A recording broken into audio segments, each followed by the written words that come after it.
مولانا پیر ذوالفقار احمد نقشبندی کا شمار دور حاضر کے تصوف و سلوک کے صف اول کے مشائخ میں ہوتا ہے۔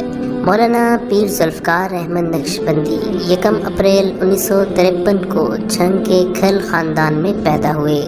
آپ کے والد کا نام جناب اللہ دتا تھا جو حافظ قرآن تھے۔ آپ کی تربیت میں آپ کے بڑے بھائی ماسٹر احمد علی کا اہم کردار ہے۔ آپ نے 1967 میں میٹرک جبکہ 1971 میں پنجاب یونیورسٹی سے بی ایس کیا، 1976 میں الیکٹریکل انجینئرنگ میں بی ایس کیا اور لمس یونیورسٹی سے 1951 میں ہیومن ریسورس مینجمنٹ کورس مکمل کیا۔ غیر نصابی سرگرمیوں میں آپ اسکول میں اسکواٹ، جمناسٹک، کرکٹ، فٹ بال اور تیراکی کے ماہر رہے۔ عصری تعلیم کے ساتھ ساتھ اب دینی تعلیم سے بھی مالا مال ہیں۔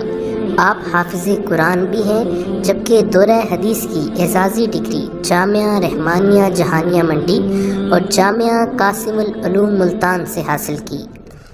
یونیورسٹی سے انجینئرنگ کی تعلیم مکمل کرنے کے بعد آپ پاکستان کے ایک مشہور صنعتی ادارے میں انجینئر کے عہدے پر فائز ہوئے اور وقت کے ساتھ ساتھ ترقی کی منازل طے کرتے ہوئے جنرل مینیجر بنے۔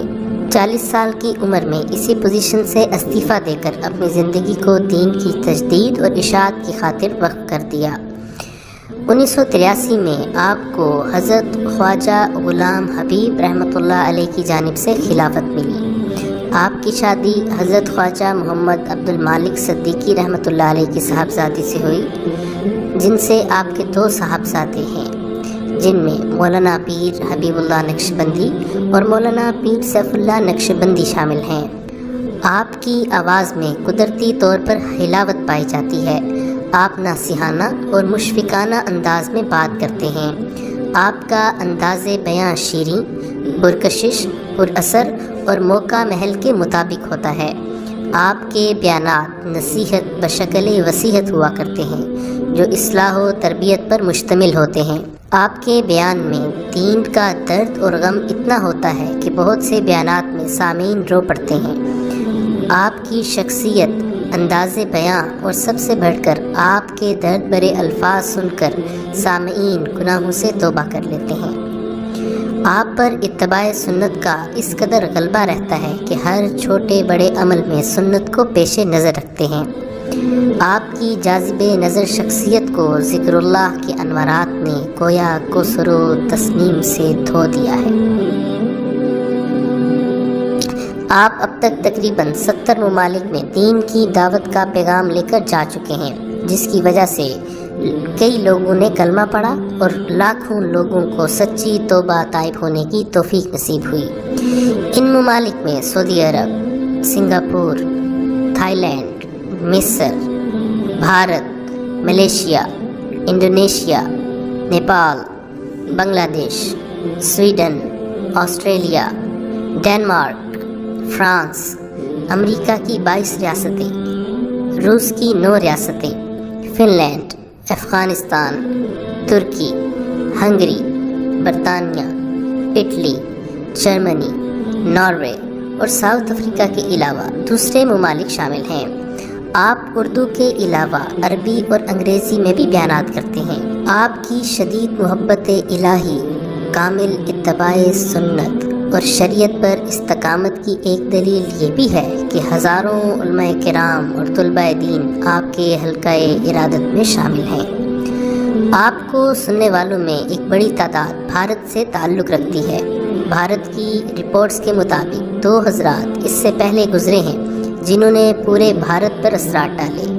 ان میں ایک حضرت خواجہ معین الدین چشتی اجمیری رحمۃ اللہ علیہ اور دوسرے سید احمد شہید رحمۃ اللہ علیہ ہیں، اور اب مولانا پیر ذوالفقار احمد نقشبندی ہیں جن کو اللہ نے لاکھوں انسانوں کی زندگیاں بدلنے کا سبب بنایا ہے۔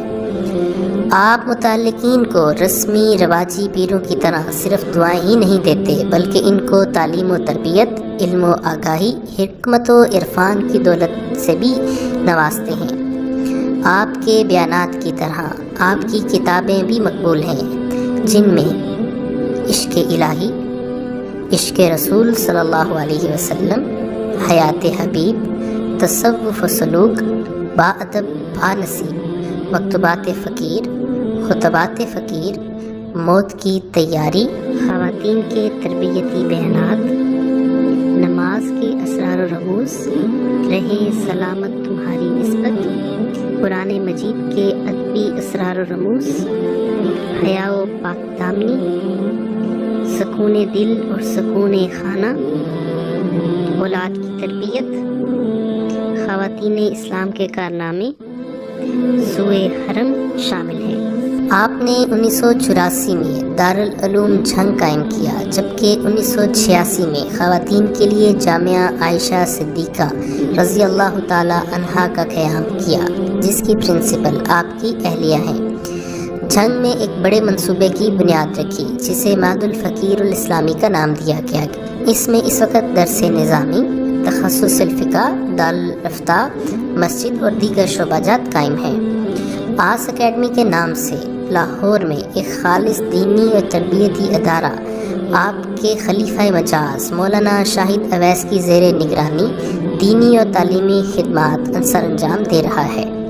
اس کے علاوہ جامعہ عائشہ اکیڈمی لاہور، مدرسہ تعلیم الاسلام فیصل آباد، جامعہ اصلاح البنات اسلام آباد، مولانا پیر ذوالفقار احمد نقشبندی کی زیر سرپرستی قائم ہیں۔ مکتبۃ الفقیر کے نام سے 1999 میں کتب کی اشاعت کا ادارہ قائم کیا، جس کے سیل سینٹر مختلف ممالک اور شہروں میں موجود ہیں، جس سے لاکھوں کتابوں کی اشاعت ہو چکی ہے۔ آپ نے پوری دنیا میں تقریباً 150 خلفائے کرام کو اجازت اور خلافت کی ذمہ داری سونپی ہے۔ آپ کے خلفاء میں آپ کے دونوں صاحبزادوں مولانا پیر حبیب اللہ نقشبندی اور مولانا پیر سیف اللہ نقشبندی، کراچی سے مفتی ابو لبابہ شاہ منصور، بھارت سے مولانا خلیل الرحمن سجاد نوانی، کراچی سے مولانا شیخ اظہر اقبال، ساؤتھ افریقہ سے مولانا امام شامل، لاہور سے مولانا ڈاکٹر شاہد اویس، چکوال سے مولانا عبد القدوس اور مظفر آباد آزاد کشمیر سے مولانا مفتی غلام رسول شامل ہیں۔